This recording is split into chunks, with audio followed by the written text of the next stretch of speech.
Vamos dar início à nossa reunião, para ser que nós temos até uma pauta aqui bastante extensa.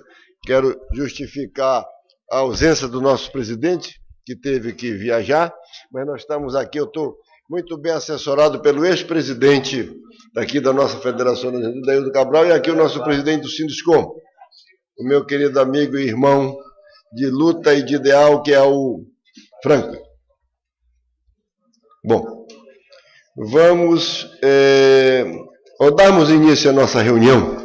Saudamos a todos os companheiros, em especial aos companheiros aqui da mesa e, enfim, todos vocês merecem o destaque de todos nós, porque nós estamos sempre nessa luta constante.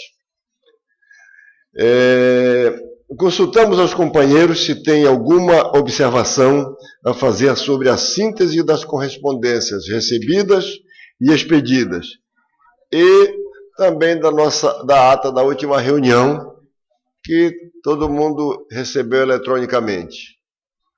Não havendo nenhuma manifestação, consideramos aprovadas. Informe da presidência.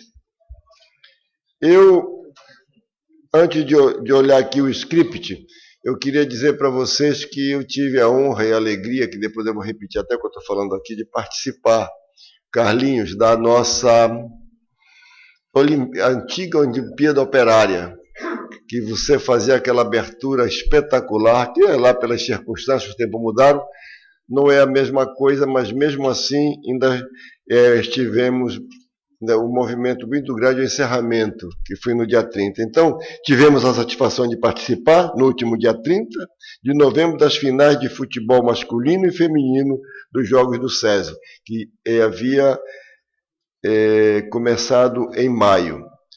Nesse evento, a participação de bom público, segundo, eu não sei quem fez essa contagem lá, mas tinha aproximadamente em torno de 12 mil pessoas. 12 mil pessoas lá, com grande maioria, a maioria realmente eram industriários. Os grandes vencedores foram a Moto Honda no masculino e a Salcomp no feminino. Foram entregues nessa mesma noite os troféus dos grandes vencedores de todas as categorias disputados nos Jogos SESI 2018, que foram a Salcomp, venceu no futsal feminino, vôlei de quadra feminino e futebol 7 feminino. Quer dizer, a Salcomp raspou tudo que tinha nessa categoria no feminino. A Yamaha ganhou em vôlei de quadra masculino. A empresa Yisheng venceu em vôlei de praia feminino. A CTK ganhou em futsal masculino. A P&G venceu em vôlei de praia masculino e a Tecnocolor ganhou em futebol 7 Master.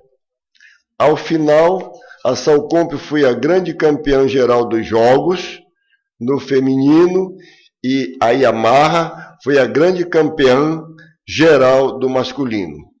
Então, era isso que eu queria falar para vocês, porque eu vi que, apesar de toda a dificuldade, mas me parece que participaram desde o início em torno de 128 empresas, o que significa dizer que ainda é uma grande coisa, porque o esporte, ele une.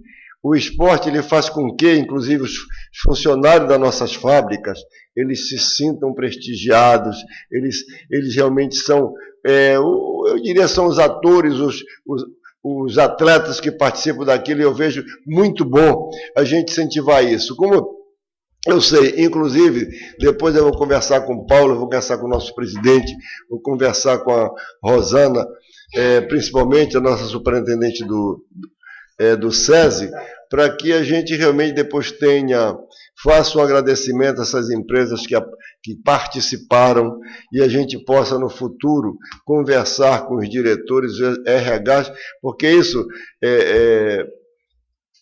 Genuí, a gente sabe que quem movimenta isso dentro da fábrica, está o Wilson atrás de você, a gente sabe quem movimenta isso são, lá na Honda é a Associação Atlética Motor Honda, mas nas outras empresas, que eu sei, é o Grêmio ou coisa do gênero, que toca isso aí, e você vê que os funcionários realmente gostam muito disso. Então eu acho que é bom nesse momento que a gente está vivendo até um outro momento que a gente tente dar essa animação, que é o nosso colaborador, o nosso funcionário. Muito bem. Então, feito isso, nós vamos para o quarto item aqui nosso, que é, nós vamos assistir agora, vamos ouvir a apresentação, um relato das atividades das coordenadorias operacionais da FIAM durante o ano de 2018. Então, passamos a seguir o relato das coordenadorias, conforme pré-estabelecido pela cada coordenador. Isso que é importante aqui, porque são vários, e eu gostaria que nós fôssemos o máximo preciso no tempo. 5 minutos para fazer um relato das atividades da sua coordenadoria em 2018, bem como propostas, planejamento para 2019. Se não tiver, mas que a gente já na primeira reunião de 2019 a gente já apresente esse calendário aqui para toda a nossa diretoria. Então, pela ordem, pelo sorteio que houve uma rigorosidade danada para fazer essa apresentação aqui, então eu vou chamar aqui o José Wilson Falcão da Costa para apresentar como coordenador da Coordenadoria de Relações do Trabalho e Emprego, que é o famoso recurso humano. Então, você está com a palavra. A primeira atividade que nós fizemos foi uma revisão na própria estrutura, onde alguns membros não estavam participando, não estavam sem agenda para participar, e outras empresas a gente incluiu, né, que não foi o caso aqui da Whirlpool, né?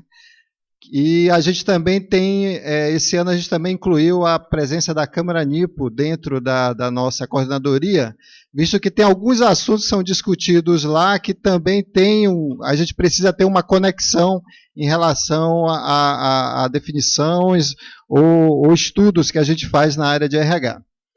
Bem, eu vou pontuar aqui 2 atividades que nós realizamos esse ano. Eu até, logo no início do ano, eu tive aqui chamando a atenção, fazendo algum esclarecimento sobre aquela regra da contribuição sindical, que esse ano houve a mudança na legislação no final do ano passado, e esse ano foi o primeiro ano sem essa contribuição sindical. Apesar que a gente descobriu que algumas empresas estavam até um pouco patinando dúvidas, né, em relação a isso, a gente trabalhou um pouco no esclarecimento, bem como outras alterações da legislação trabalhista. E no segundo semestre, o Genuí, junto com o Matheus, o Genuí, no caso, aí teve a oportunidade de encontrar os conterrâneos dele, né, lá do Rio Grande do Sul, Pelotas, mais precisamente. Não, um pouquinho mais para cima, Nelson, um pouquinho mais para cima. E ele participou também de uma feira mais de inovação industrial, não tem nada a ver com os trâmites do pessoal de lá, né? Mas, de qualquer modo, foi importante essa participação para que a gente pudesse ter até uma visão. A gente está sendo muito pressionado pelo Ministério Público, né, nos últimos anos, em relação à parte de ergonomia, a parte de temperatura. Então, foi até importante para que a gente pudesse ter uma visão de como é que está essa realidade nos outros grandes centros. E eles puderam perceber que, em relação à parte de ergonomia, né, a gente pode dizer que a gente está muito na frente, tá? A gente está, em relação à NR17, a gente está numa condição bem melhor que outras empresas, exceto esse aspecto da temperatura. Até porque a gente é de Manaus, né? Nós estamos aqui na linha do Equador, mas mesmo assim a gente tem uma condição que a gente entende que a gente precisa fazer algumas melhorias e a gente pode ser cobrado ou questionado de fato pelo Ministério Público no futuro. Bem, nós tivemos outras ações que eu vou até comentar na página seguinte. Essa aqui é a última página, presidente. Assim, eu dividi o seguinte, nós dividimos assim. ações da coordenadoria, que algumas nós estamos realizando, outras pretendemos continuar, e ações que a gente precisa discutir com o governo. Está entrando um novo governo e a gente entende que a gente precisa colocar em pauta. A gente fez aquela proposta ao governo do Estado, mas eu entendo que a gente precisa chamar aí o segundo, terceiro escalão para discutir esses assuntos. Mas, essencialmente, da coordenadoria, a gente quer fazer uma atualização de uma pesquisa que foi feita talvez há uns 3, 4 anos atrás, com relação à necessidade de mão de obra, com a ideia da gente definir o perfil do profissional atual para o futuro, dar um direcionamento para as entidades, universidades, para a formação, e até em relação a essa atividade. Nós tivemos uma ação com a UBRA, onde a gente teve a oportunidade de expor várias visões nossas da indústria em relação à mão de obra. Despertar o interesse dos jovens para uma carreira na indústria, isso aqui é um grande desafio. Hoje os jovens, eles não estão enxergando a indústria como uma possibilidade, isso pode se tornar um problema para a gente no futuro, daqui a 15, 20 anos. Então a gente tem que despertar esse interesse dessa nova geração para a indústria. Falando da legislação, ver formas de contratação. A mudança na legislação, a gente entende que com um ano, né, que se estabeleceu, a gente pode amadurecer mais algumas alternativas, pensando em redução de custos para a indústria, flexibilização de jornada e contratos. Então, isso são ações que a gente pretende ainda dar andamento. E com relação à discussão com o governo, é basicamente formação de mão de obra. Aí a gente está focando aqui formação de professores, porque a gente percebe que não adianta também ofertar cursos se os profissionais que estão à frente não estiverem bem preparados. Então, o governo tem que se voltar a valorizar essa classe para que a gente, de fato, eleve o nível de formação das pessoas. Então é isso, presidente, o nosso feedback aí das ações coordenadas aí por nossa coordenadoria. Quando você fala que vai fazer a pesquisa, que eu sempre digo, converso aqui, que para a gente ver, porque nem sempre aquilo, nós temos, por exemplo, alguns cursos que temos normalmente dentro do sistema, principalmente do Senai, do próprio SESI, se precisar, do IEL, mas nós também queremos que as empresas digam para nós, digam para o sistema, para cada instituição dessa, que tipo de mão de obra, como é que ela gostaria, o curso que ela gostaria que a gente preparasse, porque dá-se um jeito. Uma outra, para capacitar, para treinar, uma outra coisa que eu tenho sentido e conversado com as pessoas, é com a mudança, com a nova legislação trabalhista, algumas coisas novas apareceram. Eu ainda sinto que tem gente com muita dúvida no e-social. A gente tem, então eu queria que a gente preparasse alguma coisa para a gente ter, para ver. Porque, inclusive, se for o caso, a gente traz até pessoal especializado da CNI para fazer essas palestras, esses cursos aqui para a gente. Então seria muito bom ver ano que vem a gente ter um calendário para fazer essas coisas, para oferecer para os nossos associados. Tá certo? Nessa área de pessoal. Tá bom? Então vamos agora para a Coordenadoria de Política Econômica e Desenvolvimento Industrial, a nossa famosa CPDI, que tem como coordenador o nosso economista engenheiro, meu amigo e irmão Raimundo Lopes. A Coordenadoria de Política Econômica e Desenvolvimento Industrial, deixa eu aprender a mexer com isso, tem as seguintes atribuições previstas no Estatuto da Federação. São atribuições ambiciosas e muito difíceis de serem cumpridas, não é? O item primeiro, que é representar os interesses da indústria junto aos poderes legislativos, nós temos contado com o apoio de alguns parlamentares, em particular com o Serafim, que tem apoiado a federação e trazido em primeiras mãos todas as ações parlamentares que ameaçam, de alguma forma, o ambiente de negócio da Zona Franca de Manaus. Esse acompanhamento é mais difícil de fazer, uma vez que muitas dessas ações a gente só toma conhecimento quando já está em discussão na Assembleia Legislativa. A participação na elaboração de estudos e projetos também é outro item difícil de fazer, porque essa discussão não é aberta à classe empresarial muitas vezes. Constantemente a federação tem chamado aqui os parlamentares, os governantes, inclusive os administradores do governo, para discutir algumas ações que eu costumo chamar de fogo amigo, que prejudicam muito as ações desenvolvidas pela indústria, em particular na Zona Franca de Manaus. Dessa forma, é preciso ser entendido que essas ações necessitariam de uma superestrutura, tá, para poder acompanhar e fazer cumprir completamente as atribuições previstas para a associação. Bem, na medida do possível, alguma coisa foi feita, como vocês vão ver em seguida.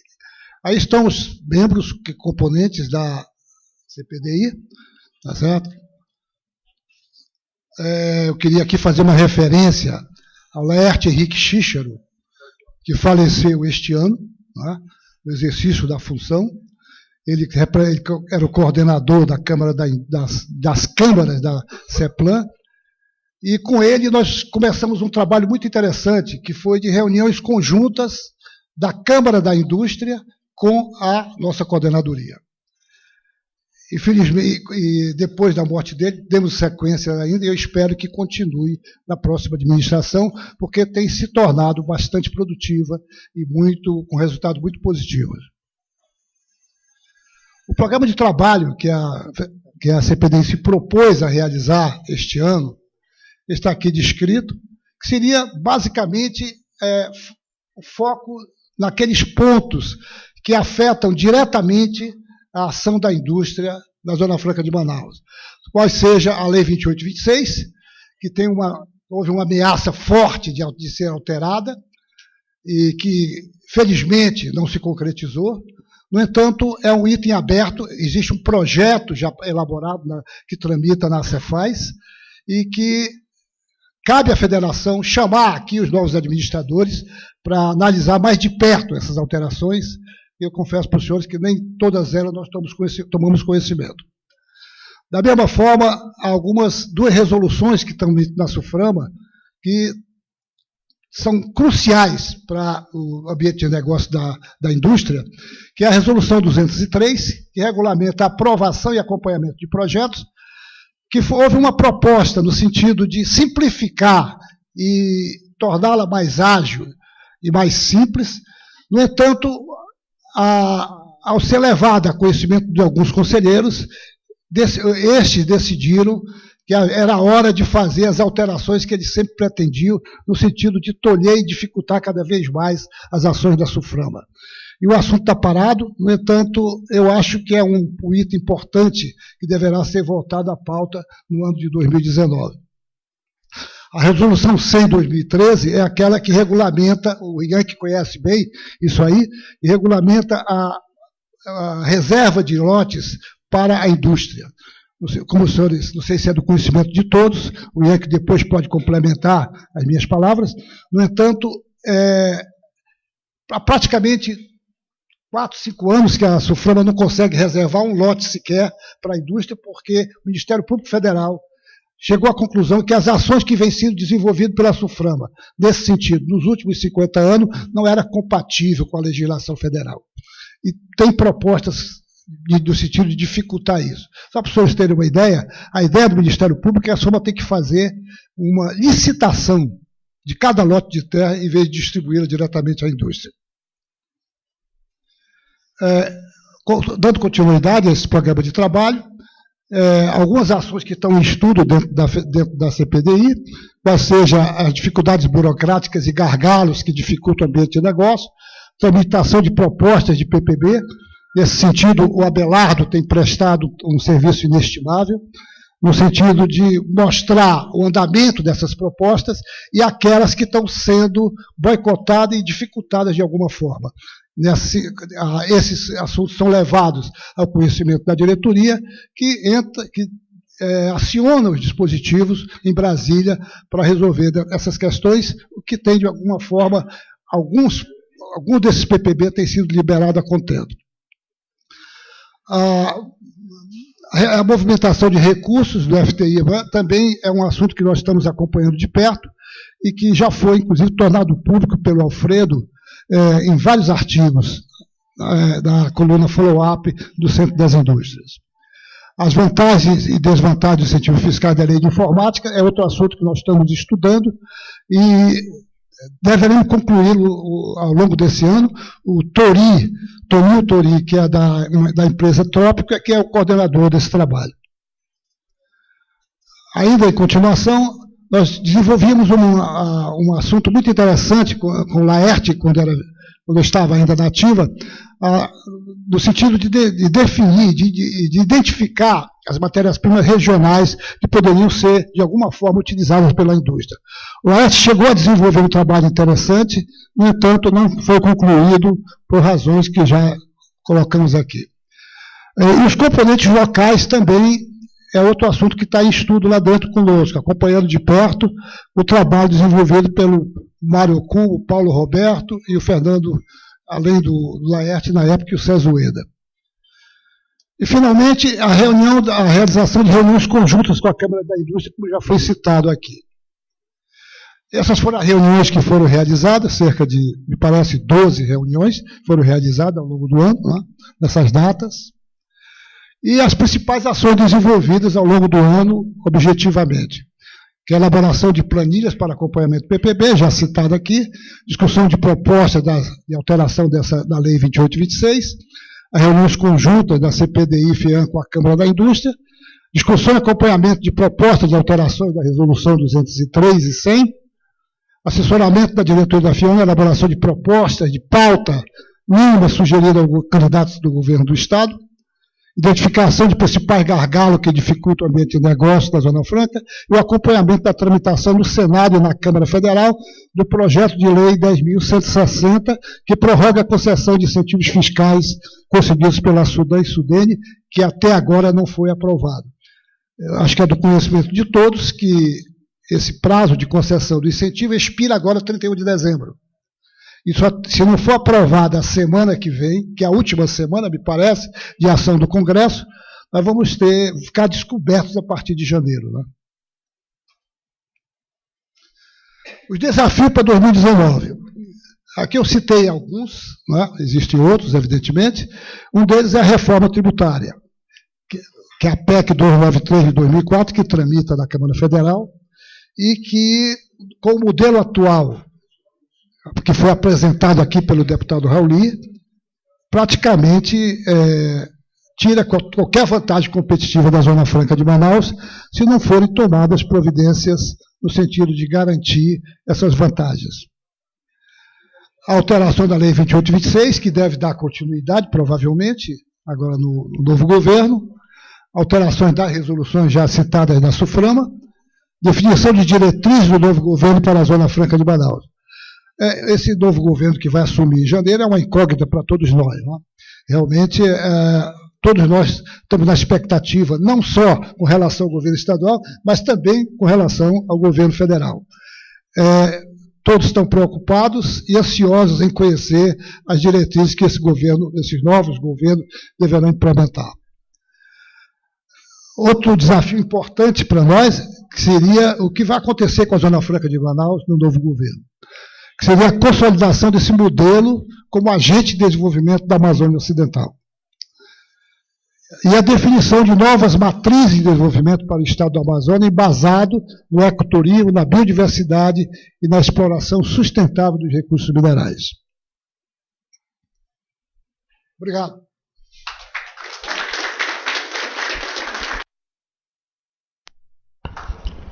Obrigado, Lopes. Fale. Dado, Nelson, de sugerir a aprovação de uma homenagem, não sei, que seria um voto de pesar, qualquer coisa, para ser encaminhada à família do Laerte Cícero pelo falecimento dele recentemente. Eu não sei se existe alguma forma melhor de fazer isso, mas que ele merece uma homenagem, merece, não entendo? Raimundo, eu vejo que na explanação tem a questão da redução da burocracia. tem conseguido avanço nisso, nesse trabalho ou não? Porque realmente isso é um assunto que emperra qualquer andamento aí, né? Houve melhora de alguma forma, né? Hoje, por exemplo, a junta comercial hoje já está totalmente informatizada e processos de regularização dentro da junta que às vezes levava de uma semana a um mês, hoje se pode resolver em 24 horas. Nós conseguimos resolver recentemente um processo em menos de 48 horas. Né? Então, houve avanços, sim. A própria CEPLAN melhorou bastante quando houve aquela ideia de juntar, junto com a Cefaz e a CEPLAN. Pelo menos um ponto positivo teve isso, que o sistema que então era adotado só pela Cefaz foi estendido para a Suframa, ou para a CEPLAN. Hoje as duas trabalham e se conversam entre si. Antigamente você, por exemplo, emitia um laudo técnico na CEPLAN, você tinha que encaminhá-lo à Cefaz para registrar. Eles não sabiam que a CEPLAN tinha emitido o laudo. Agora, através do sistema unificado, isso melhorou bastante e agilizou bastante os procedimentos. Houve melhora, sim. Lopes, com relação à homenagem lá póstuma ao Laertes, a gente vai ver uma forma de como encaminhar alguma correspondência nesse sentido para a gente atender esse seu pedido aí, que com certeza vai bom. Mas olha, o Raimundo Lopes falou um negócio aqui, gente, eu vou aproveitar, ele falou um negócio de fogo amigo. Fogo amigo. Ultimamente, nós temos conversado aqui, tem tido gente até nas nossas mesas principais, tocando assim um terrorismo, como se a Zona Franca de Manaus tivesse com seus dias contados para acabar. Eu entendo, eu que luto, defendo, faço há muito tempo defendendo a Zona Franca de Manaus, eu acho que se nós próprios admitimos isso, eu, sinceramente, parece até que está jogando a toalha. Eu não, acho que não, pelo contrário. Nós temos aqui ter uma postura diferente e achar que isso, primeiro, que eu vejo que esse modelo, principalmente para nós aqui do Amazonas, é a nossa única fonte de riqueza, que nós não temos qualquer outra, eu diria, uma nova matriz econômica, ou mesmo uma alternativa, dizendo que isso aqui vai acabar para substituir. Então, eu acho que em vez de a gente ficar admitindo essa possibilidade, nós mesmos, já não chega os bombardeios, os ataques que vêm de fora, e a gente tem que realmente ter uma postura de que isso aqui é viável, é positivo e é bom.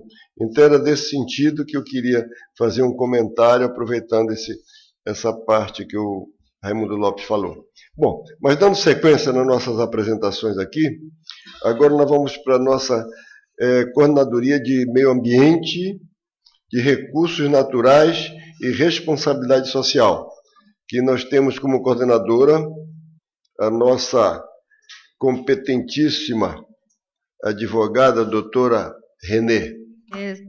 Vai ser muito rápida a minha fala. Vocês receberam aí a cartilha em primeira mão, ainda não houve lançamento oficial, mas nós fizemos questão de apresentar aos senhores para que pudessem dar suas contribuições, porque é um dos temas que vamos trabalhar como prioridade para o ano que vem, juntamente com a continuidade do tema de licenciamento ambiental, que é uma questão muito importante para as nossas indústrias, que acaba sempre, junto com a parte fiscal, sendo das mais complexas, né? A parte dos serviços ambientais, que também está começando uma discussão mais pesada, né, por parte do governo, tanto federal como estadual. Então, nós vamos também começar a trabalhar mais essas questões de modo que impacte minimamente as indústrias.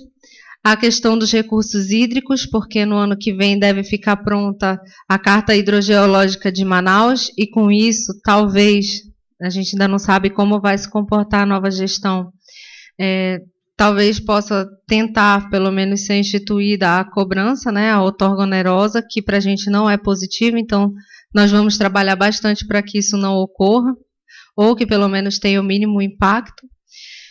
E, basicamente, são essas as ações prioritárias. E a gente vai trabalhando também os outros assuntos que que aparecerem. É a continuidade também da discussão sobre áreas urbanas consolidadas em área de preservação permanente, que principalmente em relação ao pessoal da construção civil é muito importante, porque eles têm problemas recorrentes relacionados à matéria, né? E então essa também vai ser uma discussão que nós vamos dar uma força. Deixa eu pensar aqui. BR-319, para o pessoal que trabalha com logística também, temos previsão de algum andamento, até porque foi um dos compromissos assumidos, né, pelo nosso presidente e pelo nosso governador eleito. Então, a gente vai aproveitar que o processo de licenciamento deles também está adiantado, ainda está pendente uma parte do estudo do componente indígena e a parte de fauna, de estudo de fauna, que está na pendência ainda da autorização do IBAMA.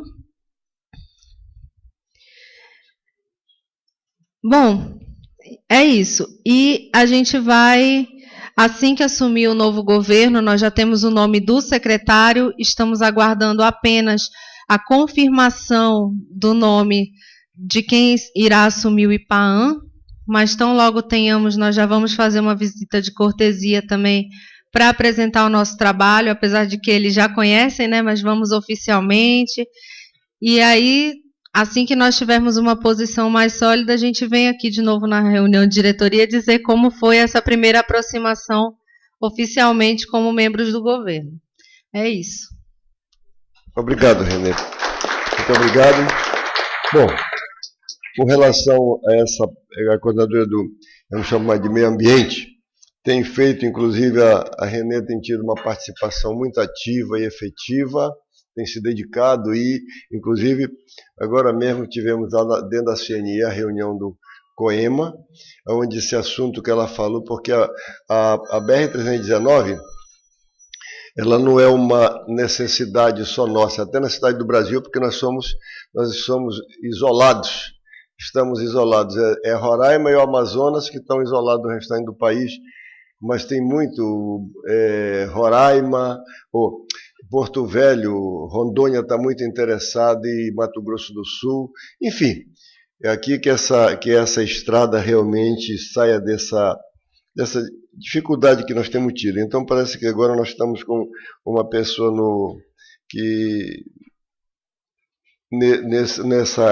o COEMA, o que é a comissão, é? COEMA é o Conselho Temático. É conselho. Pois é, o Conselho Temático de Meio Ambiente tem uma pessoa que é o presidente da Federação das Indústrias de Rondônia, Marcelo Tomé, e realmente ele está com uma pauta muito boa, que parece que vai ter realmente alguma coisa que poderá acontecer, até também pelo novo governo também, que se comprometeu em fazer com que isso aconteça. Então agora nós vamos para Renato Renato Bonadiman, coordenador dos recursos minerais. Eu vou falar rapidamente, talvez use um pouquinho mais do que 5 minutos, não muito mais do que isso, mas é que eu decidi fazer uma breve introdução antes de irmos aos pontos mais fundamentais, porque acho que aqui a maioria, não sei se, provavelmente a maioria não tem contato com mineração, óleo e gás, ou se teve pouco. Então, como é um assunto de uma coordenadoria que foi criada esse ano, é uma coordenadoria recente, a gente não teve oportunidade ainda de fazer uma apresentação geral, achei que esse seria um momento adequado para, pelo menos, fazer uma breve introdução. Como eu já gastei 1 minuto enrolando, deixa eu ir direto ao assunto. Talvez vocês não tenham visto, mas nós temos um grande potencial aqui dentro do Estado em mineração óleo e gás. Isso daqui é um pequeno exemplo do mapa. A gente tem as áreas mais ricas estão aqui marcadas, ficam mais aqui na região ao norte, Cabeça do Cachorro, nessa região, e principalmente também aqui ao sul. Isso aqui é uma bacia onde normalmente se encontra óleo e gás. Não sou eu que estou dizendo isso, mas o Amazonas é uma das próximas fronteiras de mineração, das mais importantes que tem do Brasil, certamente a próxima fronteira a ser desbravada para a mineração. Nós temos, apesar disso, a gente tem poucas atividades de mineração no estado e de larga escala, basicamente a mineração taboca, que fica aqui mais ao norte de Manaus, que é uma mineração de estanho, mas está mudando um pouco para ser uma mina multimetálica. Basicamente, então, uma região muito pouco explorada, com um potencial enorme, mas desafios são maiores ainda. Óleo e gás, vocês obviamente sabem que a Petrobras investe aqui, está desinvestindo. Petrobras já está reduzindo suas atividades, sua perfuração, agora estão se concentrando um pouco mais no pré-sal, onde faz mais sentido. Mas nós temos essa nossa bacia dos Solimões aqui, é riquíssima em gás. Riquíssima em gás. Geologicamente, é das áreas mais confiáveis que se tem para achar gás. Você sabe que você vai furar lá, você vai encontrar gás. Qual é a dificuldade hoje que existe? Monetizar. Você tira gás e faz o quê com ele lá no meio do mato? Você tem custos aqui que são altíssimos.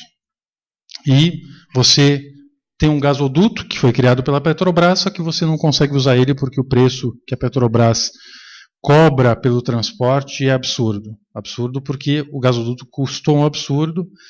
Infelizmente, custou por razões que a gente sabe quais são, mas fato é que isso está previsto em contratos e, por exemplo, a Rosneft, que está furando aqui, não consegue usar o gasoduto da Petrobras porque é inviável. Se você usar o gasoduto e pagar o preço que a Petrobras cobra, você não consegue comercializar absolutamente esse gás. Tem. Não, você não, na verdade, você tem uma ideia. Se eu dar um passo anterior, eu já vou chegar ali. Só para dizer um negócio: se a Rosneft não conseguir viabilizar óleo e gás aqui, ninguém vai conseguir. Ninguém. Esquece. A gente vai ter essa bacia aqui inviabilizada por mais uma década ou mais, ou nunca mais vai viabilizar. Por que isso? A Rosneft é uma empresa russa, do governo russo, tem capital lá, é uma espécie de Petrobras russa. Só que eles são 3, 4 vezes o tamanho da Petrobras. Eles são muito grandes, têm muito dinheiro. E para furar aqui, o custo é absurdo. Vale muito mais a pena se furar dentro do pré-sal do que furar aqui. E se eles estão com muita dificuldade, o custo é muito alto, e estão com dificuldade ainda de encontrar óleo. Se encontrarem óleo, viabiliza. Se não encontrarem, você precisa fazer conta. E aí entra nessa questão. Eles estão a 100 quilômetros do gasoduto da Petrobras. Você faz um gasoduto de 100 quilômetros, ou menos que isso, você conecta no da Petrobras, você faz uma compressão maior, você consegue transportar, aumentar a capacidade de transporte desse gasoduto, você traz até Manaus, e aí você transforma energia, faz alguma outra coisa e comercializa.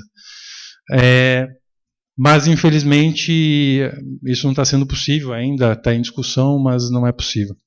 E a Eneva, outra empresa que está atuando aqui, comprou a área de Azulão da Petrobras e tem projeto para fazer uma térmica, só que parou no estado.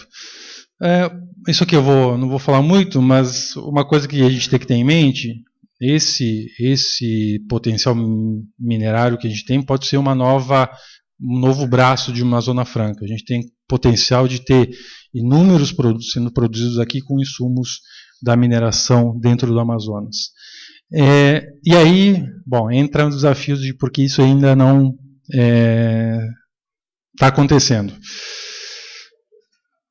O Estado é forrado de área de conservação, unidade de conservação e terras indígenas. Fazer um projeto aqui, se achar uma área livre que você consiga fazer um projeto, e tem uma explicação histórica, não vou entrar nesse assunto aqui, do porquê as coincidências de áreas ricas em minérios, você tem áreas de reserva indígena ou de unidade de conservação em cima,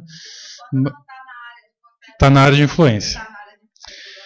Mesmo assim, tem um potencial ainda bastante grande em áreas. Mas, de qualquer forma, essa é uma questão que o governo, principalmente o governo federal, tem que enfrentar. áreas indígenas, mineração em áreas indígenas e essas questões de unidade de conservação. Se isso não for atacado e a gente continuar nesse van, estou assinando embaixo aqui que tem que proteger o meio ambiente, mas a maneira que está sendo feito, se inviabiliza o país, e principalmente a Amazônia. Olha, não sei o número de ONGs, mas o governo federal estava soltando um número de 1 trilhão de reais que foram para ONGs ao longo desses últimos anos, e eu não duvido, e boa parte deve ter vindo para cá, para fazer tudo isso daqui. Mas, sinceramente, hoje eu tenho visto que mais que problema ambiental, eles estão pegando a questão indígena, porque a questão indígena envolve direitos humanos, e a questão indígena... Hoje disse já que a FUNAI vai para dentro da Ministério... Não vai ser Ministério da Justiça. Pelo menos a última que... Isso. Cidadania, isso. Então, o governo federal, e isso falo no final aqui, já adiantando, o cenário é muito positivo. Os caras querem resolver. E os militares, que permeiam aí todo o governo, os caras sabem a realidade que a gente tem aqui e apoiam muito a mineração. Outro problema que nós vivemos é falta de conhecimento, e é uma coisa que a gente pretende atacar também ano que vem aqui, dentro dessa campanha em favor da mineração, porque se não for mineração, não tem celular, não tem esse microfone, não tem esse prédio, as pessoas não se tocam disso, que não tem talher em casa, não tem copo, você não faz nada. E quando você renega, coloca a mineração como um bicho-papão, você está dizendo, bom, então eu vou viver no meio do mato, enfim, num barraco. As pessoas não querem isso. Então, a mineração é necessária e faz parte, só que as pessoas às vezes se esquecem desse tipo de coisa. Outro problema que nós enfrentamos é tributário. Falei da Eneva aqui atrás. A Eneva comprou o Azulão e o plano dela era fazer uma térmica aqui a partir do ano que vem. Investidores estavam prontos para isso, estava tudo certo. Compraram o Azulão, que vinha da Petrobras com leilão. O que o governo do estado fez? Aumentou o tributo. Logo depois. ICMS, logo depois que eles ganharam. ICMS e a forma de cálculo do imposto sobre o gás natural. Qual o resultado? O preço da energia se tornou inviável. E o que aconteceu depois disso? Eles, mesmo assim, submeteram o preço ao leilão de energia, não ganharam, obviamente, ficou inviável, e estão investindo 1 bilhão lá no Maranhão. Isso, onde eles já têm uma planta. 1 bilhão eles estão investindo a partir do ano que vem. Quanto que eles vão investir no Amazonas? 0. O novo governo, por sinal, sabe disso, teve um barulho aí inclusive durante a eleição, e em tese eles estão aí prometendo que vão voltar à situação anterior. E outro problema que nós sofremos muito aqui é segurança jurídica. Projetos que você pensa que você tem que investir 10 anos para começar a partir do 15º, 20º ano tirar dinheiro, e você vai ter um projeto que vai durar 20, 30, 40 anos, mais do que isso em alguns casos. Se você não tiver segurança que as regras que você está trabalhando hoje vão continuar por um tempo e que pelo menos você vai ser consultado antes dessas mudanças, ninguém vai botar dinheiro. E a nossa segurança jurídica aqui é muito ruim. É muito ruim. O cara, para botar dinheiro aqui, tem que ser corajoso. Então, são alguns problemas que a gente está enfrentando. Eu já gastei muito tempo. O que nós fizemos, principalmente durante 2018, e com esse governo que estava entrando, a CEPLAN estava muito bem disposta com isso, o Dr. Arestes muito capacitado. Nós demos o suporte para eles, para as empresas também, no desenho de algumas políticas, mas que provavelmente vão se perder porque o governo mudou e o trabalho que foi feito provavelmente não vai ser continuado. De qualquer maneira, isso nos tomou bastante tempo, mas nós acabamos nos aproximando bastante com esses atores e também acabamos nos aproximando do CNI e outros grupos aqui do Norte que estão interessados nessa agenda de mineração e entendem que o cenário para os próximos anos é bastante positivo. Resumo do que vem pela frente, nossa perspectiva aqui para 2019, no âmbito federal a gente tem um cenário muito positivo, eles já sinalizaram que estão com essa agenda em prioridade, o próprio Onyx tem interesse nessa agenda, já sinalizou em algumas interlocuções que já foram feitas. No governo estadual, a gente já tem conversado com o governo de transição, e sim, eles estão muito interessados. Vamos ver se isso vai se traduzir em ações concretas, tributárias, a parte ambiental também, a gente vai receber algum apoio. E a gente tem plena ciência que, se esses atores se alinharem, a gente tem projetos no pipeline que estão muito maduros, estão prontos para acontecer, e já em 2019 a gente vai provavelmente ter bons investimentos, caso esse cenário positivo se confirme.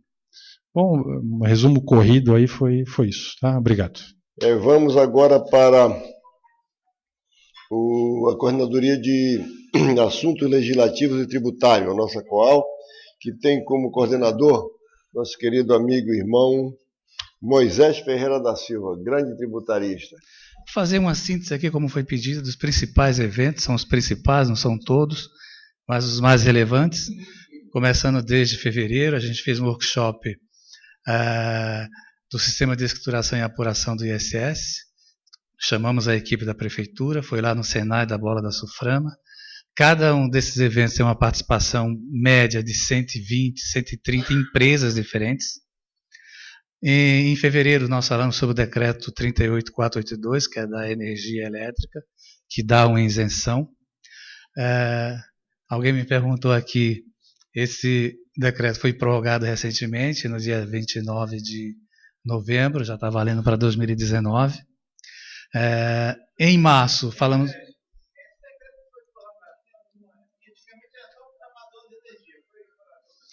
Continua só para Amazonas Energia, né? Em março, um painel sobre o debate das novas regras do CPC, um painel com a equipe da Pricewaterhouse, foi lá no auditório da Suframa, com uma participação enorme.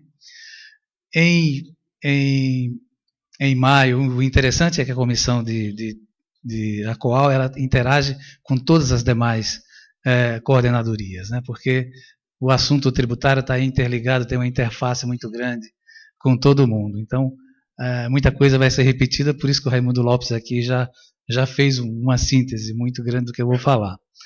O E-Social foi uma solicitação da Receita Federal, o próprio delegado mandou um ofício aqui para a federação, e ele convocou essa palestra e abriu um canal de comunicação. É importante com a coordenadoria ali de recursos humanos, doutor Nelson, porque o próprio delegado abriu um canal para a federação. Para quê?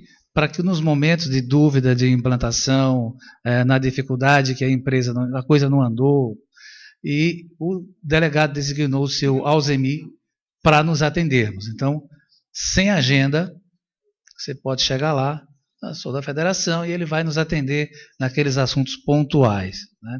Isso é muito importante, está aberto e se estende principalmente para a coordenadoria de recursos humanos também. Em junho, falando sobre a AFD, Escrituração Fiscal Digital, né, foi um evento muito participativo com a equipe da Cefaz, muito importante. Em julho, a Resolução 16, e especificamente sobre importação de partes e peças, isso gerou uma ação da Cefaz que liberou praticamente a importação de partes e peças para serem contabilizadas como ativo imobilizado, o que estava restrito antes, desde que você cumpra algumas regras ali, vá para o ativo, tenha durabilidade superior a 1 ano. Em outubro, fizemos um resumo sobre o cenário político no ponto de vista tributário, né? Bom, o ano não acabou ainda, né? Então, claro, eu vou trazer aqueles assuntos que estão em debate. A gente está... hoje já é 6 de dezembro, mas o ano não acabou. Então, tem alguns pontos ali que estão em aberto para a gente discutir. O decreto 39.450, ele antecipou a entrega para a gente que é da área tributária da escrituração fiscal digital, do dia 15 para o dia 5, o 5º dia útil. Dr. Nelson Cefaz, depois de uma demanda que nós fizemos, marcou a reunião para segunda-feira, às 10 horas da manhã, para discutir alguns pontos desses que estão em andamento. Então, esse é um dos que vão ser discutidos na segunda-feira. Eu espero que ele avance, para ver se a gente consegue um prazo maior. Isso foi feito um ofício lá em conjunto, Federação e CIAN, e hoje eles nos responderam e vão nos atender na segunda-feira às 10 da manhã. Industrialização por encomenda é um gargalo, isso aqui preocupa muito a indústria, principalmente a de componentes, é um tema ativo, muito debatido, preocupante. A gente espera que esse ano a gente consiga ter uma posição mais clara. Depois, se o doutor Nelson quiser falar um pouco sobre isso, ele pode falar. Aqui é o ato COTEB 44, que institui o bloco B. Inicialmente está obrigatório só para o Distrito Federal, mas há um cronograma a partir de 2020, 2021, ser estendido para todas as outras estados da federação. A reforma tributária, também já debatida aqui, doutor Raimundo Lopes, se vocês observarem, o deputado Paul Derney, antes de ontem, foi às redes sociais dizendo que uma emenda que ele tinha sobre a reforma tributária foi acolhida pelo relator, o deputado Luiz Carlos Raul. E, de fato, é a emenda número 6, aliás, a única emenda, eu perdi a conta de tantas emendas que tem lá e propostas, a única que defende a Zona Franca de Manaus. O relator acolheu essa emenda do deputado Paul Derney, e, dentre outras coisas, eu vou só sintetizar aqui para a gente não se aprofundar. Isso é um tema que tem que ser debatido logo no início do ano que vem, porque há uma intenção clara do governo de colocar em discussão e votação a reforma tributária. Essa emenda do Paul Derney, ele mantém a Zona Franca de Manaus dentro da reforma tributária do deputado Luiz Carlos Raul, concede um crédito presumido para o IBS. O que é o IBS? É o Imposto sobre Bens e Serviços, proposto lá na reforma tributária, deputado Luiz Carlos Raul. Esse IBS, ele junta alguns impostos importantes. Ele junta o IPI, PIS e COFINS, impostos e tributos, IPI, PIS e COFINS, ICMS e ISS. Então, além de manter a Zona Franca dentro da reforma, o deputado Paul Derney conseguiu colocar um crédito presumido dentro do IBS para a Zona Franca de Manaus. Então, o IBS vai ter uma alíquota única no Brasil inteiro, e a única exceção que tem lá na reforma é a Zona Franca de Manaus, com um crédito presumido de quanto? O deputado Paul Derney colocou nos mesmos patamares existentes hoje, antes da reforma. Então, quem tem, por exemplo, 90%, 90,25% no ICMS, e mais vantagens cumulativas com IPI, PIS, COFINS, isso se juntaria de uma forma que não se perdesse vantagem comparativa para manter o mesmo benefício que existe hoje.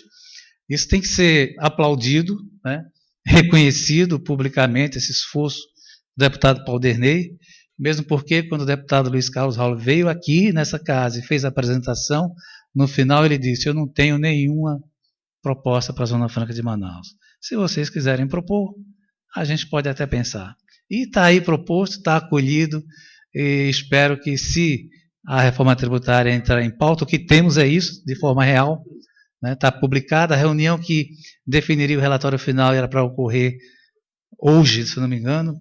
Segundo o nosso homem lá em Brasília, o Salé, parece que vai ser adiada para a próxima terça-feira. Mas, enfim, isso está proposto, e, de forma positiva, o que a gente tem é um crédito presumido lá dentro do IBS para manter essas vantagens comparativas. Sobre o Decreto Federal 9.394, é o que se lamentar. Essa semana a gente teve alguma notícia de uma empresa de concentrado que está deixando a Zona Franca de Manaus. Isso não é bom. Mas o decreto praticamente afetou, né, a competitividade de algumas empresas do polo de concentrado, isso é fato. Espero que na reforma tributária isso venha a ser corrigido.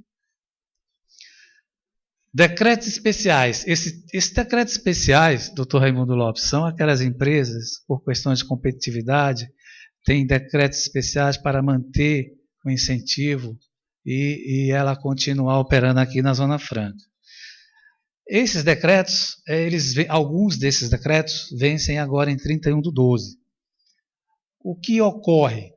O que ocorre é que as empresas, para renovarem esse decreto, elas têm que apresentar na CEPLAN um estudo de competitividade para dizer, olha, eu continuo competitivo, a CEPLAN avalia isso, e aí mantém o incentivo. Só que esses decretos não foram renovados ainda, está na pauta também da reunião de segunda-feira, e a gente espera que seja renovado. Algumas empresas estão seguindo rigorosamente a lei, estão indo na CEPLAN, estão apresentando um estudo de competitividade como manda a lei. Eu tive a oportunidade de ir na CEPLAN, vi que algumas empresas entregaram, vi também que está lá em cima, que alguém nem sequer abriu para ler, está parado. O que a gente precisa como urgente não podemos perder as vantagens que a gente tem hoje, seja para qualquer empresa que for. Então acreditamos, e a nossa reivindicação é que esses decretos sejam renovados e que no próximo governo se discuta políticas, e que não atrapalhe quem já está aqui produzindo em questões bem difíceis de competitividade, né? Por fim, o decreto da Sudam não entrou em votação ainda no Congresso, segundo o Salé, está na próxima terça-feira, o doutor Raimundo Lopes falou nisso aqui, outras coordenadorias também, eu vou pular. Bom, nós somos bem objetivos. O que é que nós estamos propondo para 2019?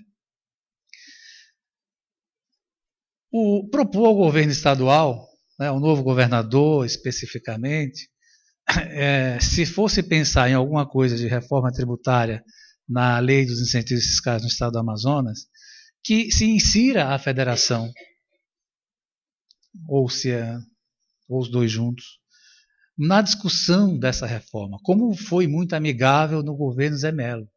Aliás, o governador Zé Melo deu uma atenção muito grande nessa casa, abrindo esse canal e disse, olha, nada vai ser feito sem conversar com a indústria. Então a gente não pode perder isso no novo governo.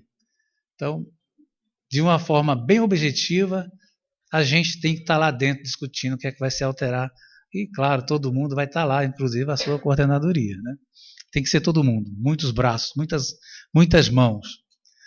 A reforma tributária federal, de imediato, como já foi dito aqui, não sabemos o que o governador estadual pensa de uma forma clara ainda. Aliás, o novo secretário de Fazenda ainda não foi indicado.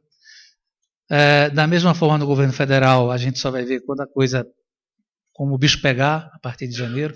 Eu tenho um pensamento extremamente positivo, eu acho que tudo que vem no âmbito do governo federal vai ser para melhorar. Eu não acredito que venha nenhuma proposta para afetar nada do que a gente tem hoje. Eu vou acreditar até o fim nisso. Eu acho que o momento é muito positivo de fazer reforma, de fazer o Brasil andar. Mas, pontualmente, a gente se pega naquilo que a gente tem hoje. E o que a gente tem é a proposta do deputado Paulderney, que é a emenda 6. Se o novo governo vai aproveitar a proposta de reforma do deputado Luiz Carlos Raul, não sabemos. Mas, se for, a gente, hoje, em dezembro, 6 de dezembro, a gente tem que estar defendendo essa ideia que é a única que nós temos lá no âmbito da proposta. Para encerrar, tem um calendário de reuniões da comissão aqui, durante o ano de 2019. São reuniões conjuntas, CIAN, FIAN. A maioria das reuniões nós fazemos aqui na federação, os eventos são todos aqui no SESI. Eventualmente a gente pode fazer lá, pode fazer cá, mas já está, desde já, vocês convidados, inclusive as outras comissões, para a gente estar interagindo junto. Ok? Doutor Nelson, era isso. Com relação à reunião com o novo governo, o nosso presidente já está tentando articular isso aí para ver se para a semana que vem a gente tem um emprego e vai ter uma pauta para discutir dentro desses assuntos todos que nós estamos discutindo aqui. Tá? Estamos tentando, vamos ver. Então, agora, dando prosseguimento, vamos para a coordenadoria de infraestrutura da FIAN, que é o nosso professor Augusto César Barreto Rocha. A comissão, houve uma mudança esse ano, era de sistemas de transportes e logística, houve uma junção ao longo do ano com a comissão de infraestrutura, e se tornou uma única comissão.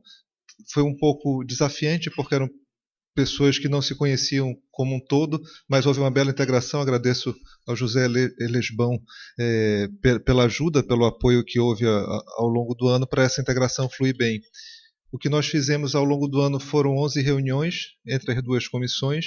Houve 3 fóruns, sendo 2 da área de logística e 1 da área de energia. De energia foi o último algumas semanas atrás. Apresentei aqui para todos como o resumo desse evento. Do que existiu de discussão no que diz respeito à logística nos últimos meses, tem sido em especial a questão da tabela de frete, porque isso afetou muito os custos das empresas e segue a afetar. Houve algumas discussões também muito relevantes com a Infraero com respeito a custos que foram majorados no aeroporto, de diversas formas. Nós fizemos várias discussões lá com eles sobre o assunto.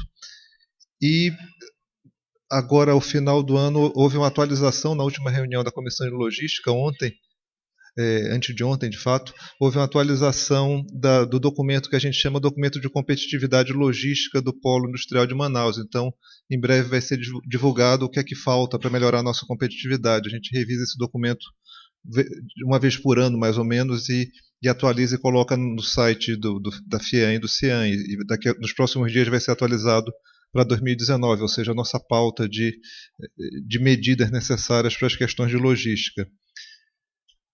Como questões relevantes também desse ano, vale a pena registrar, eu escolhi aqui algumas empresas que participaram de maneira ativa na comissão.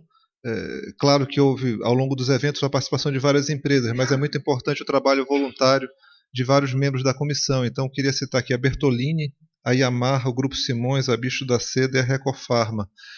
Todas essas empresas tiveram pessoas sempre presentes na reunião, atuantes voluntariamente, trabalhando bastante para ajudar no que diz respeito ao desenvolvimento do trabalho das questões de logística. Houve também um trabalho forte no que diz respeito às questões da BR-319. O último movimento nós conseguimos fazer chegar ontem ao futuro ministro da Infraestrutura aquela carta conjunta da Federação da Indústria, Federação da Agricultura, CIEAM, FEComércio e ACA. Nós fizemos chegar a carta ao futuro ministro sobre a BR-319. Conseguimos um deputado portador e chegou a ele. Então, também com outras comissões trabalhando incessantemente na busca de influenciar as questões para a BR-319. No que diz respeito à logística para o próximo ano, segue a questão da discussão sobre a tabela de fretes. A gente tentou fazer uma reunião com a NTT no final desse ano, não foi possível. Estamos tentando logo para o início do ano que vem para colocar esse tema em pauta. Também as questões da Infraero, que houve ao longo do ano sobre o hub no aeroporto de Manaus, a gente quer retomar no início do ano que vem. Tal qual a comissão que o Moisés apresentou há pouco, já tem um calendário definido. Normalmente, às terças-feiras, está no calendário que vai ser divulgado para todos. Fica o convite também para todos para reuniões da comissão. No que diz respeito às questões de energia, da outra parte, digamos assim, do trabalho da comissão, graças aí ao trabalho do Márcio, do Agostinho, tem sido muito valioso na minha leitura esse trabalho do que vem sendo feito nas questões de energia. E na comissão conjunta nós seguiremos esse esforço de manter as duas atividades como uma só, no fundo, mas manter as duas questões sendo debatidas de maneira ampla para melhorar a competitividade do Polo Industrial de Manaus, que é o grande propósito de todos nós nessas coordenadorias aqui da Federação e do Centro da Indústria. Então, em síntese, foi isso o resultado do último ano, e as perspectivas são de gerar muito resultado de competitividade. Diga, Sérgio. STF suspende a aplicação de multa por descumprimento de tabela de frete. Luiz Fux suspendeu hoje a aplicação de multa pelo descumprimento da tabela que fixou preço mínimo de frete, editada pela ANTT em razão da greve dos caminhoneiros e mais. A tabela ele decidiu sustar a multa até que o plenário do Supremo aprecie o mérito da ação. Fantástico. Essa era a luta lá da CNI. Uma das reuniões e audiências públicas da comissão foi justamente nesse pleito com os advogados da CNI, que ao longo do ano houve várias audiências públicas, várias questões envolvendo essa problemática de logística. Obrigado pela atualização, Sérgio. O novo ministro da Infraestrutura trabalhou aqui no DENIT, né? Sim. Então, eu acho que ele é sensível à questão da BR-319. Sim, uma boa ter enviado essa carta. Tomara que surta efeito, a ver, né? Mas com toda a interlocução que tem sido feita, que existem belíssimas perspectivas para que aconteça. Mas, como disse a Renê há pouco, é um desafio de meio ambiente, é um desafio amplo para o Estado e para todas as nossas coordenadorias, cada um no seu olhar, para melhorar a nossa competitividade. Nós vamos chamar aqui, como o Roberto Garcia está... alguém deu aquele mata-leão, não foi? Ele está sem voz, está afônico. E quem vai falar aqui no lugar dele é o nosso subcoordenador, Walter Martins, da Coordenadoria de Ciência, Tecnologia e Inovação. Bom, isso aqui todos vocês já conhecem, a estrutura que nós apresentamos no comecinho do ano. Isso aqui foi apresentado também em março desse ano, né? Que é a nossa visão, missão, os valores todos nossos. Nossos objetivos estratégicos que estão em andamento. Então, e eu creio, me permita, Roberto, infelizmente ele não pode me corrigir, mas pode levantar a mão, né? Me corrija, e os outros companheiros da coordenação, que inserir a FIAN nos fóruns e eventos é uma atividade constante nossa. Vamos ter que estar sempre envolvidos nisso. Afinal de contas, inovar é algo constante, não é algo estanque, não é? Fomentar a organização de eventos locais e ligados à tecnologia, realmente, isso nós precisamos incrementar cada vez mais. Dar maior visibilidade às iniciativas de sucesso das CITs e academias locais, quer dizer, isso é um approach nosso com as academias locais que devem acontecer com mais frequência já em 2019. Essas iniciativas estão alinhadas com a nossa missão lá atrás, né, que foi aquele pleito que Roberto esteve à frente e com sucesso, né, exitosamente conseguiu realmente que essa questão dos 5% em cima das notas fiscais fossem pelo menos estudadas e estejam em andamento para que seja isso, pelo menos, eu não diria revogado, mas eu diria pelo menos com um percentual mais baixo, né, Roberto? Que é isso que a gente está pleiteando, na verdade, que esse percentual se torne mais baixo. O evento realizado, o diretor de operações da Embrapi, que houve aqui, que nós trouxemos ele aqui, isso faz parte de toda a nossa missão, né, que ele falou muito bem sobre a indústria, a manufatura 4.0, né? A apresentação na reunião da diretoria do CEO da Founder da empresa Safe, do Marcelo Branquinho, né, com segurança cibernética, que foi excelente. Eu não estive presente, mas o eco que eu tive foi muito positivo dessa apresentação. O apoio da coordenadoria em eventos de empreendedorismo, estruturação e aceleração das startups, ministrado pela startadora e parceira da Rede Amazônica, que tem se mostrado realmente muito positiva ali. O seu presidente Felipe Dal Júnior tem nos dado muito suporte, muito apoio nisso aí. A participação nos eventos, desculpem, foi botão a mais. A participação nos eventos do CODESE, né, visando contribuição na estruturação das iniciativas ligadas ao grupo de coordenação de TI, com a primeira feira do Polo Digital de Manaus. Aliás, é um desafio, eu estava ouvindo a reportagem do novo ministro da Economia, da Educação, e um grande desafio que eu achei muito interessante dele é a introdução definitiva e efetiva da educação digital nas escolas públicas do Brasil todo, né? E tanto as escolas municipais, estaduais e federais, ou seja, começar do começo. Muito bacana essa colocação dele. O apoio institucional da coordenadoria iniciativa liderada pela Rede Amazônica, em realização do segundo semestre, né, do Campus Party, que isso aqui está sendo, eu acho que vai ser a nossa menina dos olhos, né, Roberto, a parte em 2019, a nossa grande menina dos olhos aí, que nós vamos estar com esse campus e que vai nos dar uma visibilidade e trazer, na verdade, essa proximidade com os jovens que têm as suas empresas startups, né, têm as suas ideias, têm as suas, enfim, a sua criação, buscando, claro, sempre novos atores, para que a gente possa ter suporte nisso aqui. A missão desse campus é, na verdade, ajudar a criar espaços para que a energia das novas gerações digitais encontre um lugar para renascer o código-fonte do mundo. Ou seja, para reescrever, porque eu estou sem meu óculos de longe. Né? Isso aqui faz parte também ainda, né, da nossa macromissão. Tá?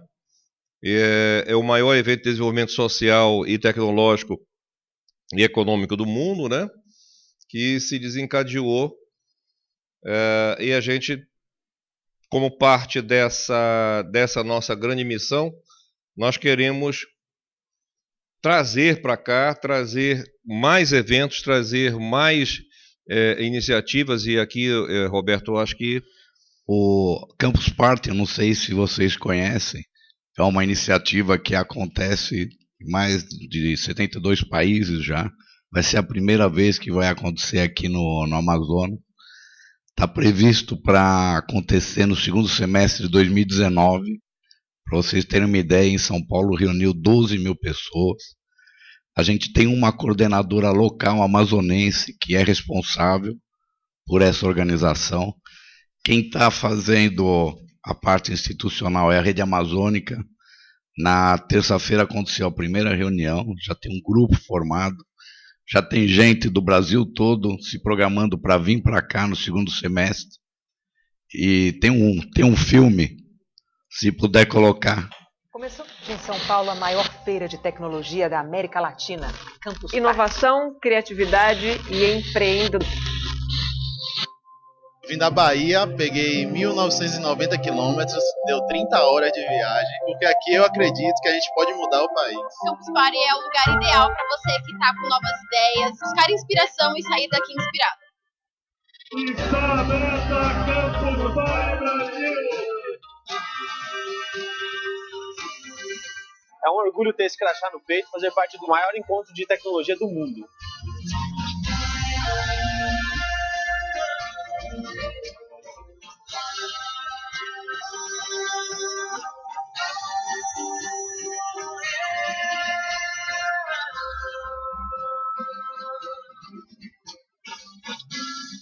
Oh my god, this is super cool. I'm blown away. Yeah, Campus Party is a pretty wonderful event. It's the most amazing event. I would say that Campus Party is really all about what I talked about today, which was building bridges. It's not just about technology. Cérebros jovens, maravilhosos, estão se juntando, conversando, trocando ideias.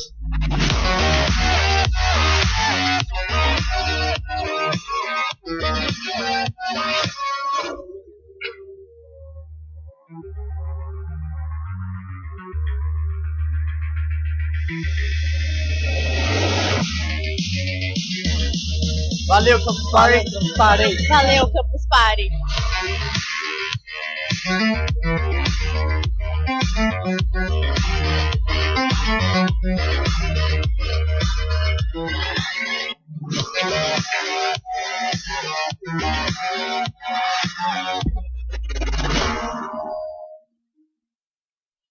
Como eu disse, o processo de organização já começou.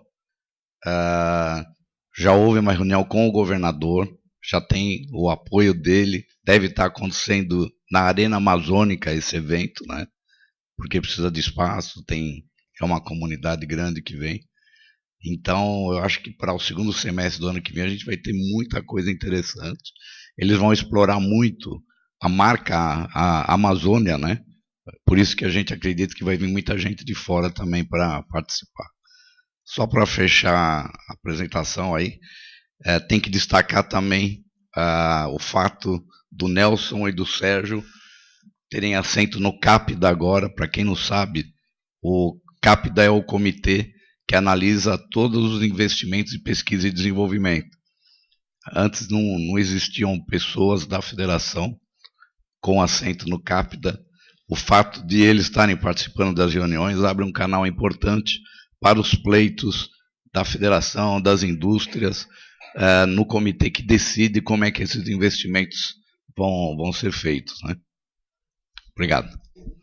Eu queria parabenizar todas as apresentações e enaltecer o trabalho de cada coordenadoria, que realmente foi de muita utilidade e serventia para nós. Mas vocês aqui, que já frequentam a casa há muito tempo, puderam observar que tem coisas aqui que ano passado ninguém nem falava aqui, terminou o ano ninguém falou. Sobre mineração no Amazonas se fala há muito tempo, mas com a propriedade que o Renato falou, mostrando as coisas como estão, as dificuldades, mas você veja que grande parte para se desenvolver isso aqui, os obstáculos somos nós mesmos. Quando eu falo nós mesmos, é o pessoal que decide, o pessoal que manda. Traz muita dificuldade para isso. E, por último, essa apresentação aí do Roberto com o Walter, com relação à educação digital. Realmente a gente vê que são coisas alinhadas, que isso é uma realidade. Então, quando você fala para tornar obrigatória nos cursos educação básica quando eu falo é desde quando, na minha época, era o primário, você já tem que realmente estar lidando com isso, sabendo, porque realmente hoje as crianças elas já estão digitando alguma coisa. Então eu vejo que isso é muito importante, que todos nós devemos dar nosso apoio. Mas antes de nós encerrarmos, o assessor aí da presidência, Gilmar, ele está pedindo a palavra. Então, está com você, Gilmar.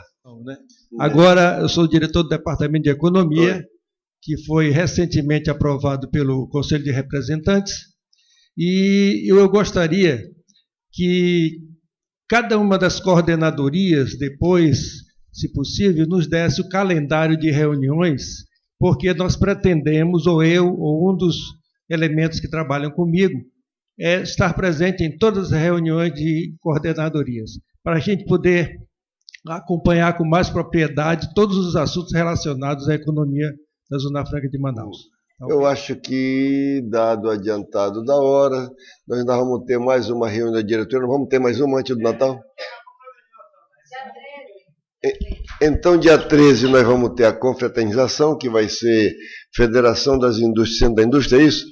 Então, naturalmente que vocês vão receber convites e esperamos nos encontrarmos para ver um congraçamento entre todos nós, para nós fecharmos com chave de ouro esse ano de 2018. Então, boa noite a todos e muito obrigado pela presença, e está terminada a nossa reunião.